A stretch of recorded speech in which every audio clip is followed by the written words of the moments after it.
क्या तुम्हें पता है, महाभारत के उस विराट काल में एक ऐसा रहस्य छिपा है जो सदियों से इतिहास के पन्नों में दबा पड़ा है। एक बालक जिसकी साधना इतनी प्रचंड थी कि वो कर्ण और अर्जुन दोनों से भी आगे निकल चुका था। वन की धूल मिट्टी में जन्मा, राजमहलों की चकाचौंध से दूर, फिर भी उसकी धनुर्विद्या इतनी सिद्ध थी कि अर्जुन तक उसे पीछे नहीं छोड़ पाता था। पर उसके भाग्य का खेल कुछ और ही था। गुरु द्रोणाचार्य, जिन्होंने महारानी कुंती और भीष्म पितामह से वचन लिया था कि मैं अर्जुन को ही संसार का सर्वश्रेष्ठ धनुर्धर बनाऊंगा, वे जानते थे कि यदि यह बालक प्रकट हो गया तो उनका वचन टूट जाएगा। इसलिए एक दिन उन्होंने उस बालक को बुलाया और कहा कि तुमने बिना बताए मेरी छाया में शिक्षा ली है, अब समय है गुरु दक्षिणा चुकाने का। बालक नतमस्तक हो बोला, गुरुदेव, आप जो चाहेंगे मैं अर्पित कर दूंगा, चाहे अपनी जान ही क्यों ना देनी पड़े। और तभी द्रोणाचार्य ने मांगा उसका दाहिने हाथ का अंगूठा।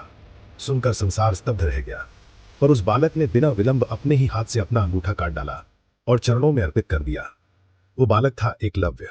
उसका रक्त मिट्टी में समा गया, पर उसकी भक्ति, उसकी निष्ठा आज भी अमर है। इतिहास की सबसे बड़ी विडंबना यही है, जिसे सर्वश्रेष्ठ धनुर्धर होना चाहिए था, वो सदा इतिहास के छिपे हुए रहस्य की तरह रह गया और उसके बाद वो कभी धनुष न चला पाया। उसका जीवन वहीं रुक गया। कहते हैं यदि वो अंगूठा ना कटता तो अर्जुन की जगह इतिहास में एकलव्य होता।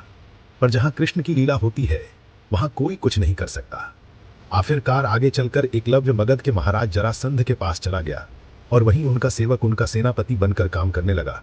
आखिर क्यों ऐसा हुआ? गुरु द्रोण ने प्रतिज्ञा ली थी कि वे अर्जुन को सर्वश्रेष्ठ बनाएंगे, इसलिए एकलव्य का मार्ग रोकना अनिवार्य हो गया। कौरव पांडव संघर्ष पहले ही तय था। यदि एकलव्य मैदान में उतरता तो धर्म युद्ध का संतुलन बिगड़ जाता।